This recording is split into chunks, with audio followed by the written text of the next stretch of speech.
ले सकते हैं या मैंने ली है। और एक सूत्र है संयुक्त निकाय में अनंत सूत्र है। ये अनंत सूत्र मतलब आत्मा के उस दृष्टि को नष्ट करने वाला, या आत्मभावी जिससे दुख या संसार में बार बार आने की श्रृंखला बनती है जो आत्मा भाव की वजह से, तो उसी का ही जो एंटीडोट है या उसका ही उससे मुक्त होने का जो मार्ग है बुद्ध ने ढूंढ निकाला है, तो उसी को ही अनात्म सूत्र कहते हैं। तो अनात्म सूत्र जो है ये बहुत ही हमारी अगर हम विमुक्ति की बात करते हैं, विमुक्ति का स्वाद कहते हैं, तो बंधन से मुक्त या विमुक्त होने का जो स्वाद है वो हमें अनात्म सूत्र के अभ्यास या उसका चिंतन करने से ही हमें प्राप्त होती है या होने की पूरी संभावना है। तो इस प्रकार से कुछ सूत्र है जिसका रेफरेंस लेके मैंने कुछ बातों को आपके बीच में रखा ताकि आप उसको, और एक दो ग्रंथ मैंने कुछ खरीदे हैं, शायद आप भी खरीद सकते हैं। एक भदंत आनंद कौशल्यांक का एक ही ग्रंथ मुझे पूरे मार्केट में मिला है, बौद्ध दर्शन संयोजन और 10 भव बंधन। बहुत छोटी सी किताब है ये। इसका मैं टेक्स्ट टाइटल टेक्स्ट में पीडीएफ करके भेजूंगा। इसका अगर आप लोगों के पास नहीं है तो इसको आप ऑनलाइन खरीद सकते हैं, और ज़्यादा कीमत नहीं, 200 या 250 रुपये कीमत है। तो बता दीजिए किताब का नाम। बौद्ध दर्शन संयोजन अथवा 10 भव बंधन, ठीक है। इसमें पूरा क्या पूरा 10 संयोजन का इसमें जिक्र किया गया है। और ये कोई श्रीलंका के मोंक है जिन्होंने कुछ संभाषण श्रीलंका में दिए थे 10 बंधन पे, तो उसका ये ट्रांसलेशन सिंहली भाषा से बाद में इंग्लिश भाषा में हुआ, और इंग्लिश में से फिर वो हिंदी भाषा में ट्रांसलेशन किया गया, जिसमें एक ही साथ में हमको 10 बंधन के और थोड़ी ज़्यादा जानकारी के रूप में ग्रंथ प्राप्त होता है।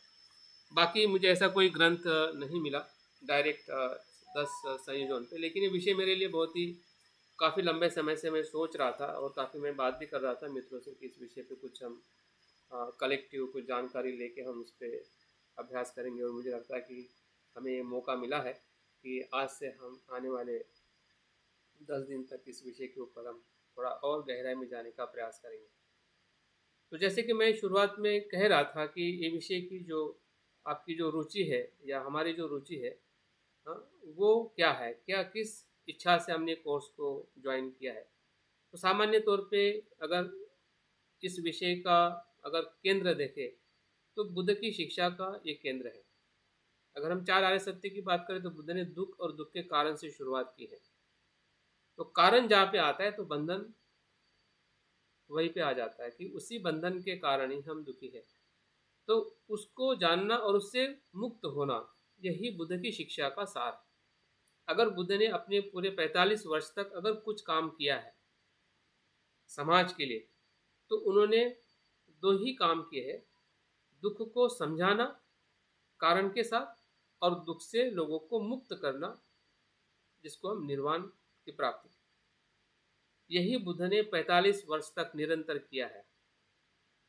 कौंडिन्य से लेके आखिरी भद्र तक, सुभद्र तक जो उनके अनुयायी रहे हैं, उनके बीच में हजारों लाखों लोग अनंत बन चुके थे, श्रोतापन्न हो चुके थे। तो इस प्रकार से अगर बुद्ध ने लोगों को श्रोतापन्न से अगर अनंत तक पहुंचाया है, तो ये यही है जिसको हम 10 बंधन को समझना और उससे मुक्त होना। और इसी को ही पारंपरिक भाषा में हम ये भी कहते हैं कि बुद्ध ने जो मार को देखा और मार के साथ जो युद्ध किया, हमने अनेकों बार उस चित्र को देखा है, उस अभ्यास भी किया है, उससे जो मार विजय प्राप्त की है, तो यही है। इसी ही बंधनों से, इसी ही जो मार है, मार को भी हम थोड़ा डिटेल में देखेंगे, मार और संयोजन में या बंधन में क्या फ़र्क है, क्या भेद है, क्या एक जैसे ही है। इसका और एक तीसरा अर्थ बनता है कि संसार और भव चक्र के मूल आधार को ही 10 संयोजन कहते हैं। संसार का मूल आधार क्या है, जैसे कि हमें बताया जाता है भव चक्र में कि वो 3 जो मूल क्लेश है, जिसको हम लोभ द्वेष मोह कहते हैं, उसी ही मूल क्लेश से ही ये 10 बंधन का निर्माण होता है। मतलब 10 बंधन में मूल क्लेश आ जाते हैं, और बाकी भी जो विस्तृत जो अन्य और 7 बंधन है, वो भी मूल क्लेश का आधार ही है। जो जब हम इसको अभ्यास करेंगे तो उसी के इर्द गिर्द उसके एक अलग पहलुओं में, अलग स्वरूप में, वो उसी का ही स्वरूप है जिसको हम लोभ द्वेष मोह कहते हैं। जो जिस पे भव चक्र या संसार खड़ा है या जिसके अस्तित्व में है। तो अभी हम थोड़ा संयोजन का अर्थ या परिभाषा क्या है, आज हम 4 बातों को देखने वाले हैं संक्षिप्त में। संयोजन का अर्थ क्या है, संयोजन के 2 स्तर में हमें संयोजन को बांटेंगे। जो हमारे 10 संयोजन है उसको पहले 5 और उसके बाद के 5 के 2 स्तर में उसको क्या कहते हैं और क्या उसका स्वरूप है, उसको हम थोड़ा संक्षिप्त में देखेंगे। संयोजन, क्लेश और मार का क्या संबंध है। जिसको हम संयोजन कहते हैं, क्या वही क्लेश है, वही मार है? तो हमें समझ में आएगा। शब्द अलग अलग हमें सुनने पढ़ने को मिलते, ये बंधन है, ये संयोजन है, लेकिन वही क्लेश है और उसी को मार कहते हैं। अगर एक शब्द में कहा जाए तो जितने भी नकारात्मक अकुशल हमारी मानसिक अवस्था है या संस्कार है या चित्त है, उसको आप चित्त कह सकते हैं, संस्कार कह सकते हैं, अवस्था कह सकते हैं, कर्म कह सकते हैं। जो भी अकुशल अस्तित्व है वो सभी मार, क्लेश, अयोग और संयोजन के रूप में उसको हम देख सकते हैं। और अंतिमतः थोड़ा हम ये भी देखेंगे कि इससे विमुक्ति का जो मार्ग जो बुद्ध ने बताया है, या जो 4 प्रकार के जो पुद्गल है, व्यक्ति है, जिसे हम श्रोतापन, सप्तुतागामी, अनागामी और अरहंत के इन 4 व्यक्ति में या 4 इंडिविजुअल में किस प्रकार के कौन सा बंधन टूटता है और कौन से बंधन के साथ वो श्रोतापन और 4 मार्ग और 4 फलों को प्राप्त करता है। तो ये एक प्रकार से एक संक्षिप्त डायरेक्शन है, संक्षिप्त एक प्रकार से जानकारी है, जिस जानकारी को हम धीरे धीरे एक एक बंधन को जैसे जैसे हम थोड़ा गहराई में देखने का प्रयास करेंगे तो निश्चित ही है कि वो हमें जितना सुनने में हमें समझ में आएगा उतना ही हमारे भीतर भी कुछ न कुछ हमें समझ में आएगा कि हम किस प्रकार से उस संयोजन के साथ में जुड़े हुए हैं। और एक चीज़ ध्यान में रखिए कि आपको या हमें जो चीज़ समझ में आ रही है तो समझ जाए कि वही मुक्ति का मार्ग है और दूसरा कुछ नहीं है। आपको अज्ञान समझ में आ रहा है तो अज्ञान को समझना ही प्रज्ञा है। अगर आपको लोभ समझ में आ रहा है तो लोभ को समझना ही मैत्री है। मैत्री कुछ और अलग से करने से मैत्री नहीं होती है। कितनी भी मैत्री करते रहो लेकिन द्वेष भी समझ में नहीं आया तो मैत्री कभी मैत्री नहीं होती है। इसलिए जो भी हमारा नकारात्मक चित्त है या संयोजन है या बंधन है, उससे हमें डरना नहीं है। पहली बात, डर डर के देखोगे तो आप देख ही नहीं पाओगे, क्योंकि मार हमेशा हमें डराता है कि मत देखो, मुझे मत जानो, क्योंकि मैं बहुत बुरा हूँ, मैं अपराधी हूँ, मैं अच्छा नहीं हो सकता हूँ। ये सभी बातें, मार और बंधन की बातें यही होती है। लेकिन उसको सिर्फ आप जानने का भी प्रयास करो तो समझ जाइए कि आप वहां से मुक्त हो रहे हैं। मुक्त होने का वही मार्ग है, दूसरा कोई मार्ग नहीं है। तो इसलिए जो हम बुद्धिज्म में जो कुछ भी पढ़ते पढ़ते हम जब अपने नकारात्मकता के संपर्क में आते हैं तो हम काफ़ी अपने आप से ब्लेम करते रहते हैं, अपने आप को बुरा कहते रहते हैं, अपने आप को हम पूरी तरह से स्वीकार नहीं कर पाते। अच्छा ही स्वीकार कर पाते अपनी और हमारे कर्म की, लेकिन बुराई जो है उसको देख भी नहीं पाते, स्वीकार भी नहीं कर पाते। तो ऊपर से आप कितना भी अच्छा बनने की कोशिश करो तो थोड़ा तो सुख जरूर मिलेगा, उसका फायदा भी मिलेगा, लेकिन मुक्ति नहीं मिलेगी। तो मुक्ति, अगर हमें विमुक्ति का स्वाद लेना है तो हमें अपने उस जो भी हमारी अकुशलता है, बुराई है, संयोजन जिससे हम बंधे हुए हैं, उसको हमें समीप जाके देखना ही पड़ेगा, जानना ही पड़ेगा, समझना ही पड़ेगा, उसके स्वरूप को, उसके कार्य को, उसके होने वाले परिणाम को। तभी जाके वो समझते समझते उससे हम मुक्त हो जाते हैं। यही उसका मार्ग है कि जो बुद्ध ने बहुत ही अच्छी तरह से उन्होंने खुद जाना है। हाँ, जैसे हम कहते हैं कि विद्याचरण, हाँ, विद्या और आचरण से वो परिपूर्ण है। बुद्ध विद्या और आचरण से परिपूर्ण है। हाँ, जो वो बोलते हैं वही वो करते हैं, जो वो करते हैं वही वो बोलते हैं। उनकी विद्या और आचरण में भेद नहीं है। हाँ, जो उन्होंने कहा है तो वो स्वयं उसका उन्होंने बोध लिया है, तभी उन्होंने कहा है। और इसलिए बुद्ध के वाणी में कभी भी हमें असत्यता दिखाई नहीं देती है या नहीं होती है। और ऐसे बुद्ध पे विश्वास रखना वो श्रद्धा है।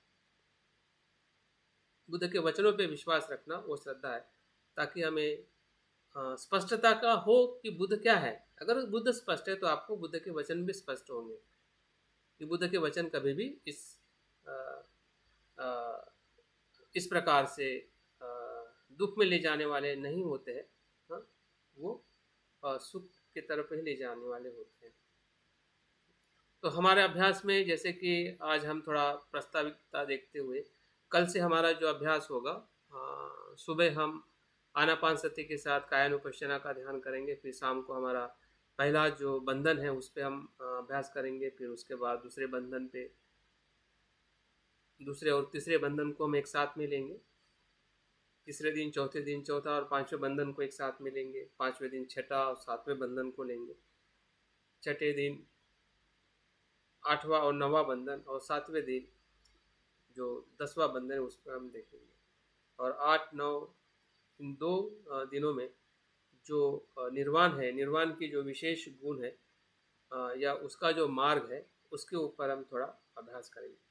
हाँ, और अंतिम दिवस पे हमारा रिपोर्टिंग, आपके जो सवाल जवाब होकर हम हमारा कोर्स को समापन करें। तो एक तरफ हम शाम के समय जो 10 बंधनों को हम रोज़ देखने वाले हैं, और सुबह के सत्र में कल से लेके 10 तारीख तक सुबह का हमारा 6:30 बजे का ध्यान रहेगा, जिसमें हम आनापानसति से कल से शुरुआत करेंगे कायानुपश्यना के साथ में।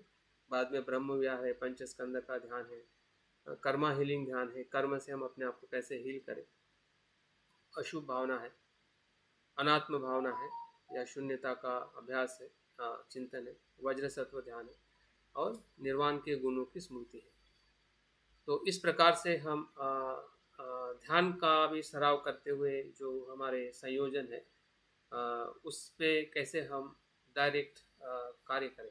मैं पढ़ते हुए एक चीज़ मुझे समझ में आई है, शायद अगर आप किसी भी सूत्र को, अगर 3-4 सूत्रों को एक साथ में आप पढ़ते हो तो आपको बहुत सारी चीज़ें सिमिलर लगती है। सूत्र का नाम अलग होता है, विषय अलग होता है, लेकिन उसके भीतर जो कंटेंट है और जो आपको एक मार्ग पे लेके जाना चाहता है, तो अंतिमतः यही बात हमें मार्ग के रूप में दिखती है कि आपके चित्त को शुद्ध करना है।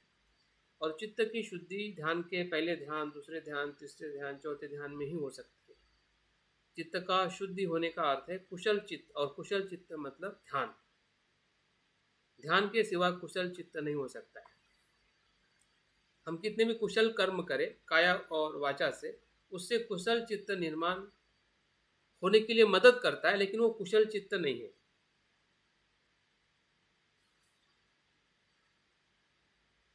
क्योंकि वो काम लोक का ही चित्त है।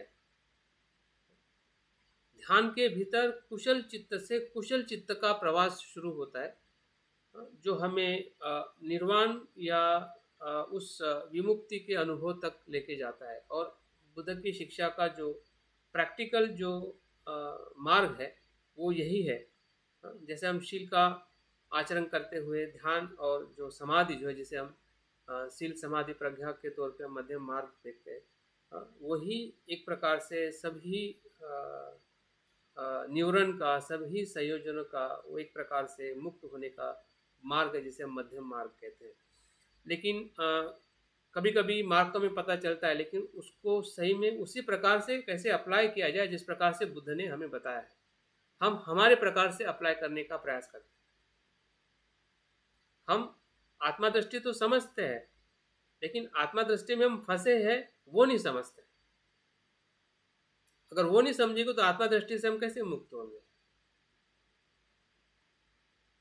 ऐसा नहीं कि हम आत्मवादी हैं, आत्मवादी नहीं होने के बावजूद भी हम आत्मवादी हैं। इस बात को जब तक हम स्वीकार नहीं करेंगे या पहचानेंगे नहीं कि आत्मवाद होता क्या है, सत्काय दृष्टि होती क्या है, तो सत्काय दृष्टि से मुक्त होने की जो अनात्म भाव भी हमें समझ में नहीं आएगा, और अनात्म भाव समझ में नहीं आएगा तो कोई भी मार्ग वहां से निर्वाण का मार्ग नहीं खुल सकता है। निर्वाण का थोड़ा भी हमें स्वाद नहीं आ सकता है।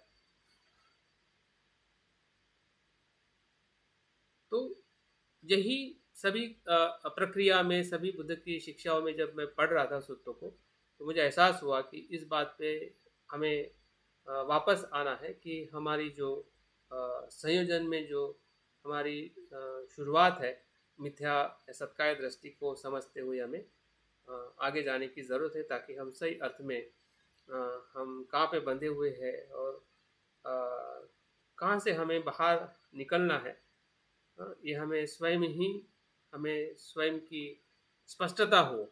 अभी हम बुद्ध की शिक्षा की स्पष्टता ले रहे हैं, लेकिन हमारे जीवन की, हमारे पास में क्या स्पष्टता हम ले पा रहे हैं, ये सवाल है। बुद्ध की शिक्षा की स्पष्टता लेना ये अच्छी बात है, जरूरी है,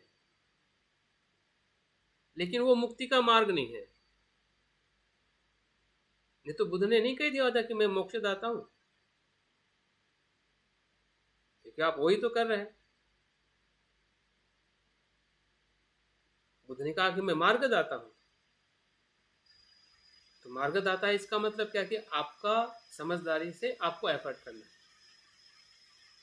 आपकी खोज आपको करनी है कि आप दुखी है तो दुख होने के पीछे कौन सा संयोजन है, क्या संयोजन के संपर्क में आके आप आपके दुख को देख रहे हैं क्या, और देख रहे हैं मतलब वहां से मार्ग शुरू हो गया है। दूसरा बाद में शुरू नहीं होता है, उसी समय शुरू होता है। जब जब देखा तब तब मार्ग शुरू हो जाता है। एक पल का हो सकता है, 2 पल का हो सकता है। 2 पल भी आपने देख लिया तो 2 पल का मार्ग आपको मिल गया। मार्ग बाद में नहीं आता है, उसी समय आता है, जिस समय आपने समझ लिया कि हाँ। और आपने देखा होगा कि जब हम कोई सूत्र को अगर आपने पढ़ा है तो अंतिम जो सारांश का जो आखिरी हिस्सा जो होता है सूत्र का, तो हमें 2-3 सेंटेंस हर सूत्र में सेम एक जैसे पढ़ने सुनने को मिलते हैं। हाँ, जब बुद्ध के जो अनुयायी जो होते हैं, जो उनके सूत्र को, उनके उपदेश को सुनते हैं, तो उसका भी जिक्र जब किया जाता है तो इसी 2-3 शब्दों में कि मैं भटक रहा था, मुझे रास्ता मिल गया भगवान। जो चीज़ें उल्टी पड़ी हुई थी वो मुझे सीधी होते हुए दिखी भगवान। वो क्या है? उनका खुद का अनुभव है। बुद्ध ने बताया वो वहां तक ही बताया, लेकिन जो अनुभव जो हमें वहां से मिलता है, वहां से उनका श्रोतापन्न होने का एहसास होता है कि वो व्यक्ति या उस समय जो जो लोगों ने भी सुना होगा, वो वो श्रोतापन्न का उनकी अवस्था है कि जो एक्सप्रेस कर रहे हैं कि भगवान ऐसा लगा है, और तभी से मैं आपकी बुद्ध धम्म संघ की आजीवन शरण जाता हूँ। वो शरण गमन, और कुछ नहीं है। तो हमारा भी शरण गमन अगर हम कर रहे हैं तो हमें इस पल के साथ में हमें एहसास लेना पड़ेगा कि क्या शरण गमन में हमें ऐसा फील होता है कि जब मैं शरण गमन करता हूँ। अगर नहीं हो रहा है, इसका मतलब है कि हम उस संयोजन के संपर्क में नहीं आ पा रहे हैं, या आने की कोशिश नहीं कर रहे, समझ नहीं पा रहे कि संयोजन मेरे अस्तित्व में कैसे हम बंधे हुए हैं, या मैं बंधा हूँ या वो मुझे बांधे हुए हैं। उसका चिंतन करने का ये मौका है। इस विषय के माध्यम से हम जरूर कुछ न कुछ हम और गहराई में जाने का प्रयास करने वाले हैं। तो सबसे पहले हम देखते हैं कि इस संयोजन का अर्थ क्या है। संयोजन के बहुत सारे अर्थ इसमें दिए हुए, उसका सबसे पहला जो व्याख्या जो है बहुत जबरदस्त दी हुई है कि वह बंधन जो मन को पुनर्जन्म के चक्र में बांधता है।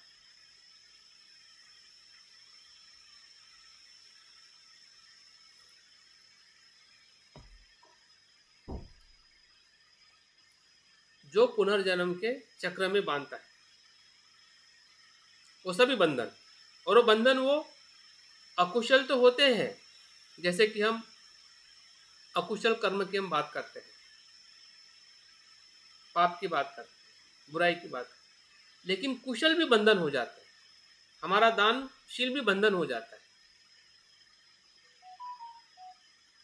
इसका भी हमें ध्यान रखने की ज़रूरत है। जैसे कि लोहे की बनी हुई जो बेड़िया है, वो तो बेड़िया है ही है, लेकिन आप सोने की भी बनाओगे तब भी वो बेड़िया ही है। तो दोनों जगह पे कैसे बंधन के रूप में हमारा कर्म या हमारा मन कैसे पुनर्जन्म के चक्र में फंसता है और हम फंसते हैं, तो उसी का ही नाम संयोजन है, जो संसार से हमें जोड़े रखते हैं। एकजुट करने की प्रक्रिया का नाम संयोजन है। संसार और संयोजन, जहाँ जहाँ संयोजन है वहाँ वहाँ संसार है, जहाँ जहाँ संसार है वहाँ वहाँ संयोजन है, जहाँ जहाँ बंधन है वहाँ वहाँ संसार और दुख है। वो एक दूसरे के साथ में बंधे रहते हैं और इसको जैसे संयुगम भी कहते हैं। एक रूपता रहती है उनमें। संयोजन रचना करती है, संसार की रचना करती है, बाहर के संसार की भी रचना करती है और भीतर के संसार की भी रचना करती है। बाहर का जो संसार जो है वो वैश्विक है, जिसमें हर मनुष्य उसमें पैदा होता है, लेकिन हम भीतर जो संसार निर्माण करते हैं वो हमारा खुद का रचा हुआ संसार है।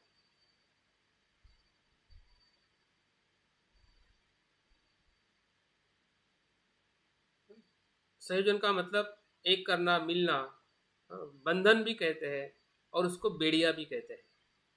तो इस अनेक अर्थों से अगर संयोजन को अगर हम उसकी व्याख्या और परिभाषा को देखते हैं, तो पूरा बौद्ध धर्म का जो निचोड़ है, जो हम चार आर्य सत्य का या संसार का, भवचक्र का, दुख का, अकुशलता का, मार का, क्लेश का, अगर ये पूरा हिस्सा देखा जाए, ये सभी हिस्सा इसी को ही रिप्रेजेंट करता है, जिसे हम संयोजन कहते हैं। एक प्रकार से जो भी हमारा अभ्यास इसके बारे में इसके पहले भी अगर हुआ है, लोभ द्वेष को जानने के लिए, या 5 जो बनते ने जो विष बताए हैं, वो 5 विष भी इसमें आ जाते हैं। सभी प्रकार के क्लेश, सभी प्रकार का अकुशल चित्त जो है वो इसी का ही परिप्रेक्ष्य है। इसी परिप्रेक्ष्य के साथ में वो मन जो है, वो संस्कार जो है, वो कर्म जो है, इसी संयोजन के साथ में हम देख पा सकते हैं। तो एक प्रकार से पूरा हमारा आध्यात्मिक जीवन जहाँ पे जकड़ा हुआ है और जहाँ से हम शुरू करना चाहते हैं, जहाँ पे जकड़ा हुआ है वहीं से तो शुरुआत करनी पड़ेगी। जहाँ पे हम फंसे हुए हैं, उसी से तो आध्यात्मिक जीवन शुरू होता है। अगर फंसे नहीं हुए तो आध्यात्मिक जीवन किस बात का। तो हम फंसे हुए हैं, हम जकड़े हुए हैं, हम बेड़ियों में हैं, हम बंधन में हैं। इसका जब तक हम सही तरीके से जानकारी या अभ्यास या चिंतन हमारे पास नहीं होता है, तो हम किस बेड़ियों से बाहर आना चाहते हैं, कैसा हमें हमें विमुक्ति का अनुभव कैसे होगा। उस व्यक्ति को जो कारागृह में बंधा हुआ है, उसको बाहर आने का, विमुक्ति का अनुभव होगा, क्योंकि वो कारागार में बंद था। उसको पता है कि मैं कारागार में बेड़ियों में बंद हूँ, जब ये छुट्टी की, जब मैं बाहर आता हूँ तो मैं मुक्त होने का अनुभव करता हूँ। हम संसार के बेड़ियों में बंधे हुए हैं, और संसार की बेड़ियाँ क्या है, बंधन क्या है, अगर हमें बार बार एहसास ना हो, समझ में नहीं आए, तो हम किस बेड़ियों से बाहर आकर भी हमें कैसे आनंद मिल सकता है, क्योंकि हमें पता ही नहीं कि हम बेड़ियों में बंधे हुए हैं। तो इसलिए संयोजन एक प्रकार से हमारे पूरे आध्यात्मिक जीवन की एक बहुत बेसिक आधारशिला है, जिसको हमें समझते हुए अपने आध्यात्मिक जीवन को हमें आगे बढ़ाने के लिए हमें प्रयास करने की ज़रूरत है। अगर इसको 2 स्तर में बताया जाता है, जैसे कि 10 संयोजन में पहले जो 5 संयोजन हैं वो क्या है, और उसके बाद के जो 5 संयोजन क्या है, उसको थोड़ा संक्षिप्त में हम देखते हैं। पहले जो 5 संयोजन जो है, जहाँ से हमारी शुरुआत होते हैं, सत्काय दृष्टि, विचिकित्सा, सिलवत परामर्श, द्वेष, व्यापार और कामचंद, कामराग। ये जो 5 बंधन जो है, इस 5 बंधन को या 5 बेड़ियों को नीचे वाले बंधन कहा जाता है। नीचे वाले निम्न स्तर के बंधन कहा जाता है, जो पाली में ओरा ओराम्भिया संयोजन कहते हैं। प्रारंभिक बंधन या नीचे वाले बंधन, जो ये बंधन जो है हमारी जो रूप लोग जो है उसको बांधे रखते हैं। ये रूप लोग का मतलब यह है कि ध्यान में जो हमें आने वाले अनुभव है या संसार में जो हमारे आने वाले जो सुख है, आनंद है, उसमें वो बंधे रहता है, इसलिए उसको नीचे वाला संयोजन कहा जाता है। हमारा कामलोक और रूप लोक के जो भी अनुभव है, सुख के दुख के, उसमें वो बंधे रहने की उसमें ऊर्जा है, बंधे रहने का उसका कर्म है, या उधर झुके रहने का, उसके साथ में एकरूप होने का उसका स्वभाव है। इन 5 बंधनों का, जिसमें हम रूप लोक और काम लोक में बंधे रहते हैं, इसलिए उसको निम्न स्तर के बंधन कहा जाता है, पहले 5 को। उसके बाद के जो 5 बंधन है, जो अरूप राग, अरूप राग, रूप राग और अरूप राग से शुरुआत होके मान है, चंचलता है और अज्ञानता है, ये 5 जो बाकी के जो बंधन जो है वो दूसरे प्रकार के स्वरूप में आते हैं, जिसे हम उच्च प्रकार के बंधन कहते हैं। पहले 5 नीच प्रकार के, निम्न प्रकार के, ये उच्च प्रकार के बंधन है। इसका मतलब जो हमें रूप लोक और अरूप लोक के अनुभव में जो बांधता है। हाँ जी, यहाँ पुनर्जन्म का जो अर्थ है ये क्या पकड़ेंगे यहाँ पे? ये दोनों जगह में पुनर्जन्म है। मैं समझ नहीं पा रहा हूँ। हाँ, दोनों जगह पे पुनर्जन्म है। हाँ, पहले 5 बंधन में जो पुनर्जन्म होता है वो काम लोक में, संसार में बार बार आता है, ठीक है। और बाद के जो 5 जो बंधन जो है वो जो है जो अरूप लोक में, देवलोक में या जो ब्रह्मा लोक में बार बार जन्म लेने का बंधन आता है। तो दोनों जगह पे पुनर्जन्म है इस बंधनों के कारण। संसारिक जीवन में भी, या जिसे हम मनुष्य लोक कहते हैं, या मनुष्य लोक से भी जो नीचे का लोक है जिसे हम प्रेत लोक कहते हैं, यातना का नरक लोक कहते हैं, अगर अकुशल कर्म है। अगर कुशल कर्म है तो फिर वो मनुष्य लोक में या संसारिक लोक में जन्म लेता है। और ये बाकी के जो 5 बंधन जो है वो आपके रूप लोक और अरूप लोक का जो मानसिक अवस्था है या जो लोगों का जो स्वभाव है उसमें उसका पुनर्जन्म होता है। तो दोनों स्तर पे ये संयोजन जो है, दोनों जो अवस्थाएं जो है, या जो भी हम कह सकते हैं कि पूरे इस ब्रह्मांड में जो अस्तित्व का स्वरूप है, अलग अलग जो रिलम है, अलग अलग जो मानसिक अवस्थाओं से बना हुआ पूरा ये ब्रह्मांड है, उस सभी अवस्थाओं के लोकों में जाने वाला या ले जाने वाला अगर कोई कारण है तो ये बंधन है, जिसके कारण मनुष्य का बार बार इस परिस्थितियों में या उस जगह में उसका पुनर्जन्म होता है। क्योंकि संयोजन का दूसरा अर्थ ही है कि संसार में बार बार आना।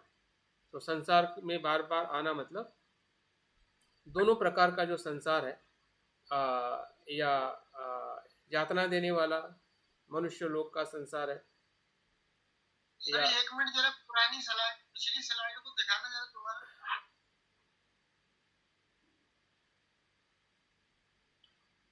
इसमें जो आपने बोले है ना कि जैसे जुड़ने का या एकजुट करने की क्रिया, दूसरा है संयुग्मन, रचना समझ में आता है। हाँ, और रचना एक करना। तो संयुग्मन होने से रचना होती है। हाँ हाँ। और इसके बाद ये एक करना और मिलना और बंधन और बेड़ियां, इस पर थोड़ा सा बोलिए।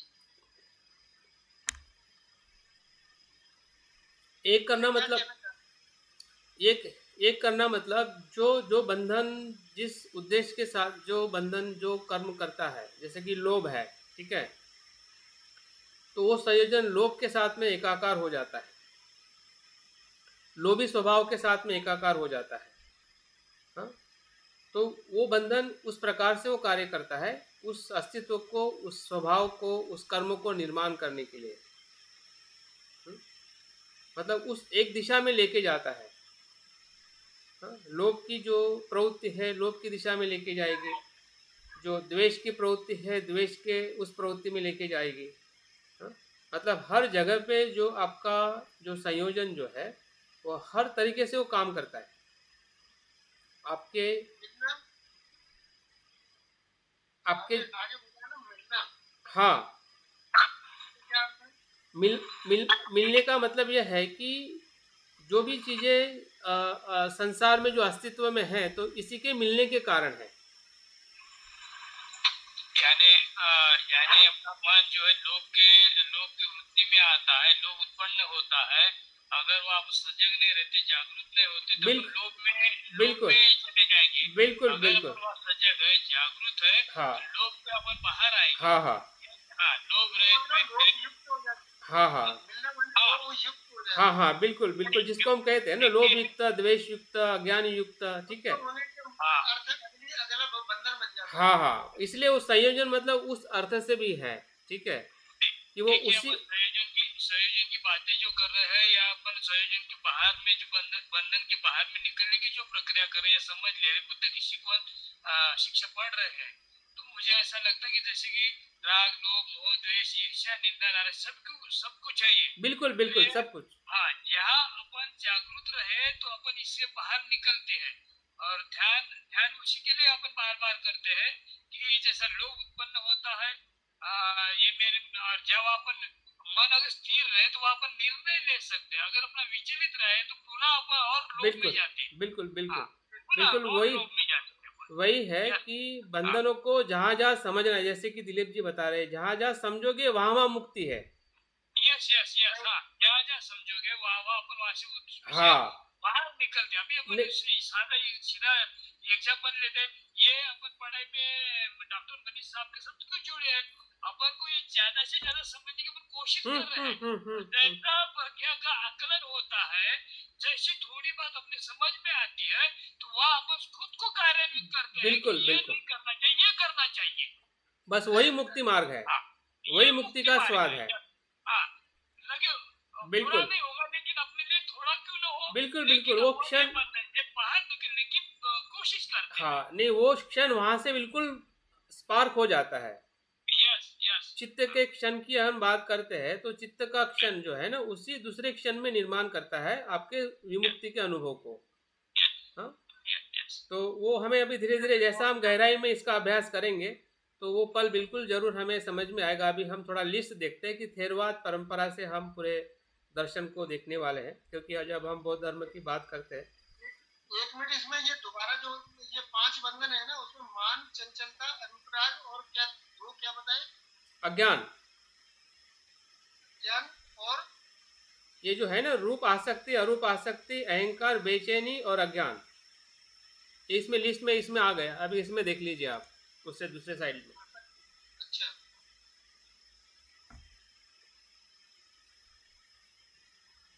अब सिर्फ मैं पढ़ने वाला हूँ, क्योंकि इसके ऊपर हम डिटेल्स में हर बंधन पे बात करने वाले हैं। इसमें मैंने 3 कैटेगरी ढूंढी है। जैसे कि हम देखते हैं कि हमारा धर्म जो है अलग अलग शाखाओं में विभाजित है, अलग अलग संप्रदाय में है, तो उनमें भी क्या संयोजन का क्रम या वही संयोजन है या नहीं है। तो मैंने देखा है तो थेरवाद में थोड़ा 10 वैसे ही है जिसका हम अभ्यास करने वाले हैं इसी आधार पर थेरवाद परंपरा से। लेकिन जब मैंने महायान में देखा या जो थेरवाद के ही जो अभिधम्म कोश में देखा, तो उसमें थोड़ी अलग अलग आगे पीछे उसका क्रम दिया गया है। तो हमें संभ्रमित नहीं होना, क्रम भले आगे पीछे हो या संख्या एकाधिक संख्या कम हो, किसी में 9 है किसी में 10 है, लेकिन वो एक प्रकार से वही संयोजन है जिस संयोजन पे वो पे हमें कार्य करना है। तो हम थेरवाद की परंपरा से देखते हैं, जिसके बारे में हम पूरा अभ्यास 9 दिवस में करने वाले हैं। तो है आत्मा भाव, नित्यवाद, शाश्वतवाद, जो एक शब्द में हम देखते हैं सत्काय दृष्टि कहते हैं, पहला बंधन। दूसरा है विचिकित्सा, तीसरा है शीलवत परामर्श, चौथा है कामराग, पांचवा है व्यापाद। जो मैंने पहले स्लाइड में बताया कि ये निम्न प्रकार के 5 बंधन हैं, निम्न प्रकार के। अभी निम्न प्रकार से ऐसा नहीं सोचना है कि ये महत्व के नहीं, यही सबसे पहले महत्व के हैं। इसी निम्न प्रकार के बंधन पे ही जागरूक होने से, समझने से, चिंतन करने से ही हम उच्च प्रकार के बंधन में जो हम फंसे हुए हैं, उस बंधन को बहुत ही सरलता से हम तोड़ सकते हैं या उससे मुक्त हो सकते हैं। इसलिए पहले के जो 5 बंधन हैं, उस 5 बंधन पे हमें ज़्यादा से ज़्यादा कार्य करने की ज़रूरत है। वैसे 3 बंधन से ही हम श्रोतापन्न की अवस्था में प्रवेश करते हैं। तो हम देखते हैं कि 5 बंधन और 5 बंधन के बाद के जो 5 बंधन है, जिसमें रूप आसक्ति है, जिसे हम रूप राग कहते हैं, अरूप राग, मान, बेचैनी, उदच और अविद्या, अज्ञान। तो इस प्रकार से ये जो 10 बंधन है, जो थेरवाद परंपरा से बुद्ध की शिक्षा से आई हुई शिक्षा है, जिसका हम अभ्यास करने वाले हैं।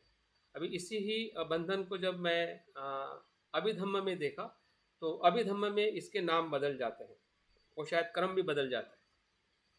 ये विभंग जो थेरवाद का जो महत्वपूर्ण ग्रंथ है, उसके आधार पे हम देखते हैं तो पहला जो बंधन बताया गया है वो कामचंद बताया गया है।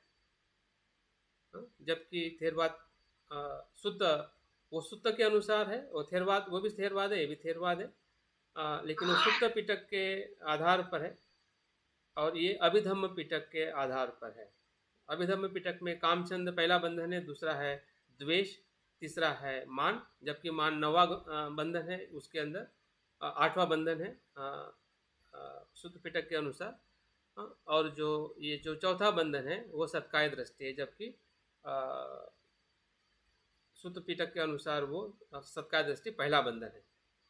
फिर ये विचिकित्सा है, पांचवा बंधन, छठा है शीलवत परामर्श, 7वां है तृष्णा, भाव तृष्णा,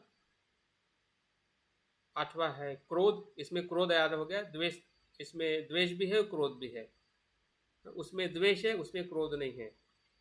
इसमें कंजूसी भी आया है, उसमें कंजूसी नहीं है।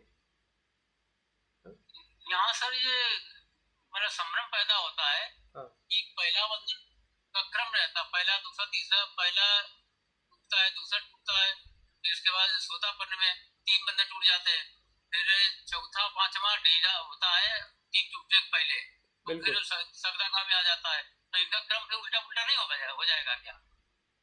ऐसा लगता है, लेकिन मैं ये अभिधम्म के अनुसार बता रहे, हम तो उसी के अनुसार अभ्यास करने वाले हैं, ठीक है। जी जी जी। हाँ, लेकिन जो भी बंधन है कोई भी टूटेगा ना तो हम उसी में प्रवेश करने वाले, जिसे हम श्रोतापन्न कहते हैं, ठीक है। टूटने की जरूरत है। हाँ, अगर कामचंद भी टूट जाए, द्वेष भी टूट जाए, घमंड भी तो उसी वही आ गया ना, घमंड का अहंकार है, ठीक है। हाँ, अहंकार एक प्रकार से वो सत्काय दृष्टि का ही एक प्रकार का प्रारूप है।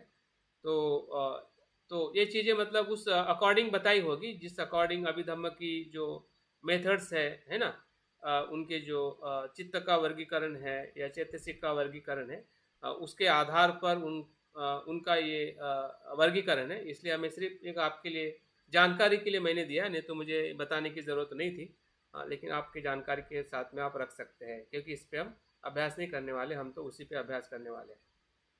अगर महायान परंपरा में थोड़ा मैंने उसको देखा तो थोड़ा और मुझे दिखा कि उसमें 9 प्रकार के बंधन बताए गए हैं। उसमें भी क्रम जैसा आप बता रहे तो वैसे ही क्रम इसमें, और ये प्रज्ञा पारमिता सूतक बुद्ध ने जो राजगृह में पर्वत पे जो उपदेश दिया था बेड़ियों का संयोजन का भिक्षुओं को, और इसका उपदेश सुनकर सभी अरहंत बने या सभी के संयोजन टूटे, इस प्रकार से इसमें जिक्र किया गया है प्रज्ञा पारमिता सूत्र अध्ययन। तो उसमें 9 प्रकार के बंधन बताए गए हैं। तो 9 प्रकार के अंदर पहला जो है कामचंद है, दूसरा द्वेष है, तीसरा अभिमान है। मुझे लगता है कि वही अभिधम्म का ही इसमें कंटिन्यूएशन है, कुछ पहले तीनों में। फिर अविद्या है, संदेह है, विचिकित्सा है, सत्काय दृष्टि है, शीलवत परामर्श है, लोभ है और ईर्ष्या है। तो इस प्रकार से इसमें 9 प्रकार के संयोजन बताए गए हैं महायान परंपरा में। तो हमें जो पहले जो 10 बंधन है जिससे हम ज़्यादा फेमिलियर है और हमें उसके प्रति जो एक स्पष्टता है पहले से, उसी के बारे में हम ज़्यादा पूरा उसमें ये भी आ जाएगा वो भी आ जाएगा। ऐसा नहीं है कि उसका और इसका अलग अलग अभ्यास हमें करने की ज़रूरत है। जो भी अभ्यास कर रहे हैं वो हमें एक ही मार्ग की तरफ लेके जा सकता है, जो हमारा विमुक्ति या निर्वाण का मार्ग है। अभी मैं इसमें कुछ एक चीज़ और याद करना चाहता हूँ। जो शुरुआत में मैंने कहा था कि मार और संयोजन क्या एक ही है क्या? बिल्कुल सिर्फ नाम उसको संयोजन कहते हैं, इसको मार कहते हैं, लेकिन वो उसी के साथ में जुड़ा हुआ है। तो मार के बारे में तो हमें सभी को पता है कि मार एक प्रकार से ऐसी मानसिक ऊर्जा है जो आपके अच्छाई के विरोध में खड़ी रहती है। अगर आप बुद्ध बनना चाहते हैं, आप कुशल कर्म करना चाहते हैं, उससे विपरीत खड़ी रहना मतलब मार। आप दान देना चाहते हैं तो दान न देने की इच्छा होना। आप कुशल करना चाहते हैं और कुशल करते हुए कुशल नहीं करने की इच्छा होना। आप बुद्ध होना चाहते हैं और बुद्ध नहीं होने देने के लिए मन का भाव निर्माण होना, वही मार है। और उसी मार को संयोजन भी कहा जाता है। तो दुनिया में जो भी धर्म जो है मार की कुछ न कुछ अलग अलग परिप्रेक्ष्य में भाषा का इस्तेमाल करते हैं। जब ईसाई में हम बात करते हैं उसको शैतान कहते हैं, इस्लाम ईसाई में शैतान कहते हैं, इस्लाम में भी शैतान कहते हैं, हिंदू में यम कहते हैं, हाँ। और वैसे ही बौद्ध धर्म में उसको मार कहते हैं कि जो नकारात्मक ऊर्जा है। ये कोई व्यक्ति के रूप में नहीं है, लेकिन जो हमारी मन की नकारात्मक ऊर्जा है, कमजोरी है, या संसार से मुक्त नहीं होने देने की भावना है। संसार से मुक्त नहीं होने देने की जो भी भावना है, जो भी कमजोरी है, वो सभी मार है। तो उस स्वरूप में जब हम मार के चित्र को देखते हैं, हमने देखा है कि वो मार आया, वो मार आया। तो ऐसे कौन से मार थे? तो 5 प्रकार के मार की बात बताई गई है जिसमें क्लेश मार है। क्लेश में ये सभी संयोजन आ जाते हैं। स्कंद मार है, स्कंद में भी सबकाय दृष्टि आते हैं कि आपके पंच स्कंद के प्रति मैं हूँ, मेरा है, वो सबकाय दृष्टि का ही भाव है।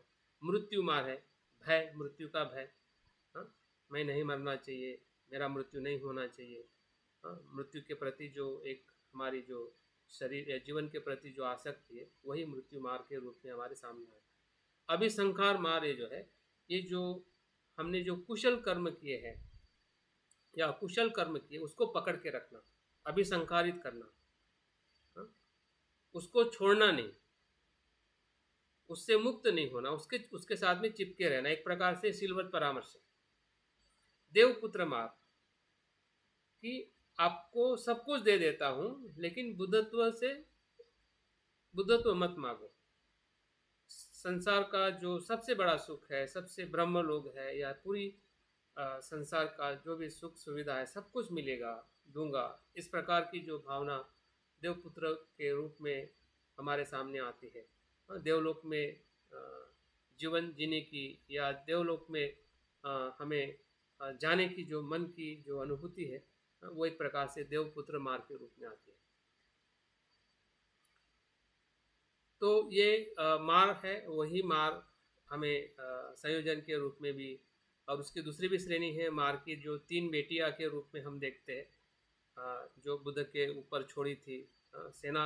और सेना 10 प्रकार की सेना छोड़ी थी कि जो बुद्ध को अलग अलग शस्त्र से बाण फेंकते हुए, अग्नियों को फेंकते हुए कैसे बुद्ध के पास में जाके वो फूल में परिवर्तित हो जाती है। तो मार की सेना फूल में कैसे परिवर्तित हो जाती है? जैसे कि अभी दीनक जी ने कहा, और हमारा भी यही प्रयोग है कि जितना भी बड़ा मार हो, अगर जागरूक है, पहली बात, अगर जागृति से आपने अनित्यता देख लिया तो समझ जाओ कि वो जो मार है फूल में बदल जाता है, और कुछ नहीं उसमें। जागृति से अगर आपने मार को अनित्य रूप में देख लिया तो वही मार जो है फूल में परिवर्तित हो जाता है, वही मार बुद्ध बन जाता है, वही मन बुद्ध बन जाता है। हाँ जी, 3 बेटियां जो बताया ना, मार की 3 बेटियां। हाँ वो अभी पता नहीं, उसके पास में होगी, मेरे पास नहीं है। वही है जो कामराग या काम इच्छा, लोभ इच्छा, काम लोभ। तृष्णा, भाव तृष्णा। हाँ हाँ, काम भाव और विभव तृष्णा, वही है। आरति विरक्ति शायद इनकी बेटियां हैं। हाँ हाँ वही है। तो वृत्ति और हाँ पूछ लीजिए इनको, शके केतु जी को, उनके पास कुछ आइडिया होगा। आरत विरत और पापा जो है दिया जाता है, तो ये 3 बेटियां हैं। इसमें जो मार बताया गया है, जैसे प्रधान सूत्र में मिल जाएगा। ठीक है। वृत्ति और तीसरा क्या? आरत विरत और पापा जो बोला गया है, पाप। ठीक है, तो ये अभी 10 मार्क को थोड़ा संक्षिप्त में देख के मैं अपनी बात को पूर्ण करूंगा। और संयुक्त निकाय में एक मार सूत्र जो है उसमें इसका 10 सेनाओं का जिक्र किया गया है।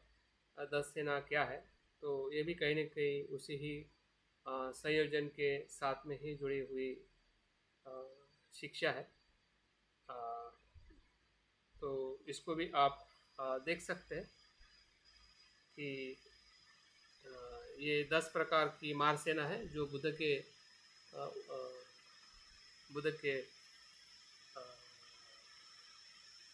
बुद्धत्व के मार्ग को विचलित करने वाली जो मार सेना मार के द्वारा भेजी जाती है वो यही है। और ये मानसिक अवस्था ही है जो बुद्ध के ही उस अकुशल चित्त से उनके ही बुद्धत्व को रोकने के लिए सामने खड़ी होती है। और वो किस प्रकार से जागरूक होकर अनित्य भाव से जब उसको देखता है तो सब कुछ उसका बदलाव होते हुए फूल में परिवर्तित होने लगती है। तो कामचंद है। दूसरा है जो कुशल है उसके लिए नापसंदगी करना, जो कुशल कर्म है उसके प्रति नहीं करने का इच्छा रखना, भूख और प्यास, लालच, शारीरिक और मानसिक सुस्ती और आलस, डर, संदेह, ईर्ष्या, प्रसिद्धि और सम्मान और अहंकार। तो ये ऑलमोस्ट एक दो अगर चीज़ें छोड़ी जाए, भूख, प्यास और लालच और डर, बाकी सब कुछ संयोजन के भीतर ही आ जाता है। तो इस प्रकार से मार्ग को भी अगर हम उसके साथ में अगर जोड़ा जाए तो इसमें हमें वही अभ्यास करने को मिलेगा कि मार का भी इसी के साथ हमारा अभ्यास हो जाएगा। अगर मार की 10 सेना को अगर हराया गया बुद्ध ने, जिसे मार विजय कहते हैं, तो ये सप्त बोधांगी है जो सती से धम्म, विषय, विधि, प्रीति, प्रसिद्धि, समाधि और उपेक्षा तक, निर्वाण तक ले जाती है। तो इसको हराने का जो मार्ग है या इससे विजय प्राप्त करने का जो मार्ग है वो भी बुद्ध ने स्वयं उसको अनुभव किया और उसी मार्ग का हमें मार्ग दिखाया है जिसका हम कुछ न कुछ प्रयास करते आ रहे हैं और अभी भी हम करने वाले हैं अपने रोज के जीवन में। और यही है श्रोतापन्न से निर्वाण का मार्ग जो है। पहले जो 3 बंधन जो है श्रोतापन्न को प्राप्त कराते हैं, जिसमें निर्वाण की धारा में हम प्रवेश करते हैं और कम से कम 7 बार निर्वाण प्राप्त करने के बीच में समय हमें लगता है। 7 बार हमारा जन्म होता है श्रोतापन्न होने के बाद और 7वें जन्म में अंतिमता वो निर्वाण और अनंत के पद को प्राप्त करता है। तो ये उसकी गारंटी है। 3 बंधन टूटने से विमुक्ति का या निर्वाण का मार्ग प्रशस्त होता है और वो फल प्राप्त होने के बाद हम 7वें जन्म में या 7 जन्म के भीतर हम निर्वाण को प्राप्त होते हैं। 3 बेड़िया को थोड़ा स्थूल रूप में जो व्यापार और काम छंद है उसको अगर शिथिल करते हैं तो वो व्यक्ति सफलताग्रामी में प्रवेश करता है, मार्ग और फल के दोनों के साथ में। मार्ग में मतलब उस पर चलना और उसको प्राप्त करना मतलब उसका फल। वो एक बार संसार में लौटता है, संसार मतलब भव चक्र में, मनुष्य लोक में वापस आता है और फिर बाद में वो निर्वाण को प्राप्त करता है। उसके बाद 1 से 5 एक साथ में जो पहले की 3 और बाद की जो 2 बेड़ियाँ तोड़ के जो अनागामी में प्रवेश करता है, वो संसार लोक में वापस नहीं आता है। वो देवलोक में एक बार उसी लोक में जन्म लेके उसी में निर्वाण को प्राप्त करता है, संसार में नहीं आता है। वो देवलोक में जन्म लेके वहीं से वो निर्वाण को प्राप्त करता है। और जो सभी 10 बंधनों को तोड़ता है वो अरहत कहलाता है, विमुक्त व्यक्ति कहलाता है। वो फिर से ना संसार में ना देवलोक में उसका जन्म नहीं होता है, सभी संसार के चक्रों से वो मुक्त होता है, सभी तृष्णाओं को शांत होने से वो निर्वाण के फल को प्राप्त करता है। तो इस प्रकार से पूरा हमारा जो अभ्यास है, एक प्रकार से संयोजनों को समझते हुए, विशेषता हमारे जो 10 संयोजन जो है जिसका हम कल से अभ्यास करने वाले हैं, सत्काय दृष्टि से हम शुरू करेंगे कि सत्काय दृष्टि क्या है और किस प्रकार से हमारे सांसारिक जीवन में या आध्यात्मिक जीवन में कैसे हमें समझनी है, ताकि हमारा आध्यात्मिक जीवन सही में चल रहा है, रुका हुआ है या आगे बढ़ रहा है। तीनों के सवाल हमारे सामने हैं। रुका हुआ है तो भी पता चलेगा, या थोड़ा टूटा हुआ है बंधन तो पता चलेगा, या उससे हम थोड़ा और आगे चलने का प्रयास करें तो पता चलेगा। अगर हम नहीं समझते हैं तो हमें ऐसा हो सकता है कि हम समझ के भी समझ नहीं पा रहे हैं। समझाया तो जा रहा है और समझने के लिए भी हमें लग रहा है कि मैं समझ रहा हूँ, लेकिन सही में उसका प्रमाण क्या है कि हम सही में जो हमें समझाया जा रहा है और हम समझ रहे हैं, तो सत्काय दृष्टि को हम कैसे देख रहे हैं और कैसे हमें समझ में आ रही है, उसी के ही प्रयोग से, उसी के ही आधार पे हम अपने आप को देख पाते हैं कि हमारा आध्यात्मिक जो उस दिशा से जा पाते हैं। तो बहुत बहुत धन्यवाद। आज के इस प्रारंभिक प्रस्ताविका में जो आप लोग बने रहे, 10 मिनट थोड़ा ज़्यादा हो गया है। मैं सोच रहा था कि 10 बजे तक ही हमारा कार्यशाला चले, ताकि बाकी लोग जो अपने समय पे आराम करना चाहते हैं उन सभी को अच्छी नींद मिले, ताकि हम सुबह भी फिर से हम अभ्यास में जुड़ने वाले हैं। तो जो कुछ भी रहा होगा और कुछ चीज़ें अगर आपको मिस हुई होगी या कुछ संभ्रमित रही, तो ज़रूर ग्रुप का इस्तेमाल करें। ग्रुप में कोई भी ऐड ऐसी चीज़ ना शेयर करें। इस अभ्यास के रिलेटेड जो आपका सवाल है, कुछ अनुभव है, या कुछ आपको पढ़ने में आया है, आ रहा है जो मेरे पढ़ने में नहीं आया है, तो इन बातों को ज़रूर शेयर करें ताकि हम एक दूसरे को मदद कर सकें। बहुत बहुत धन्यवाद। जय हिंद, शुभ रात्रि। सर 13:30 शुरू हो गए सर। हाँ जी, 13:30 ना। हाँ जी।